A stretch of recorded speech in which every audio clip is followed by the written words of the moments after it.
एक समय की बात है। एक राज्य में एक प्रतापी राजा राज करता था।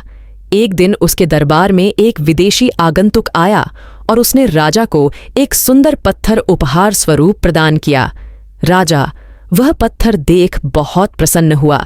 उसने उस पत्थर से भगवान विष्णु की प्रतिमा का निर्माण कर उसे राज्य के मंदिर में स्थापित करने का निर्णय लिया और प्रतिमा निर्माण का कार्य राज्य के महामंत्री को सौंप दिया।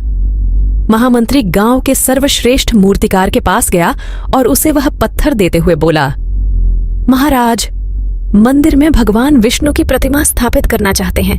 7 दिवस के भीतर इस पत्थर से भगवान विष्णु की प्रतिमा तैयार कर राजमहल पहुंचा देना।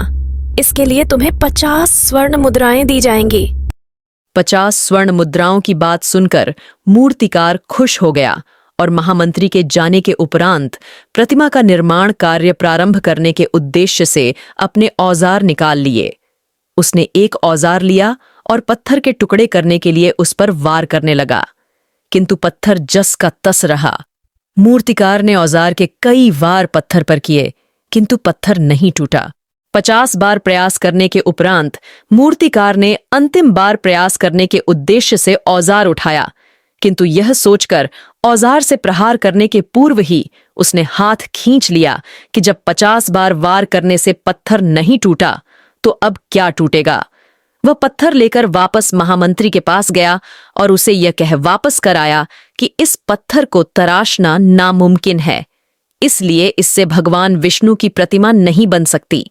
महामंत्री को राजा का आदेश हर स्थिति में पूर्ण करना था, इसलिए उसने भगवान विष्णु की प्रतिमा निर्मित करने का कार्य गांव के एक साधारण से मूर्तिकार को सौंप दिया।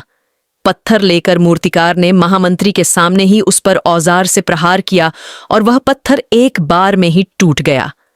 पत्थर टूटने के बाद मूर्तिकार प्रतिमा बनाने में जुट गया। इधर महामंत्री सोचने लगा कि काश पहले मूर्तिकार ने एक अंतिम प्रयास और किया होता तो सफल हो गया होता और 50 स्वर्ण मुद्राओं का हकदार बनता।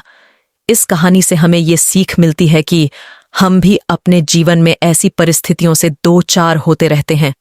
कई बार किसी कार्य को करने के पूर्व या किसी समस्या के सामने आने पर उसका निराकरण करने के पूर्व ही हमारा आत्मविश्वास डगमगा जाता है और हम प्रयास किए बिना ही हार मान लेते हैं।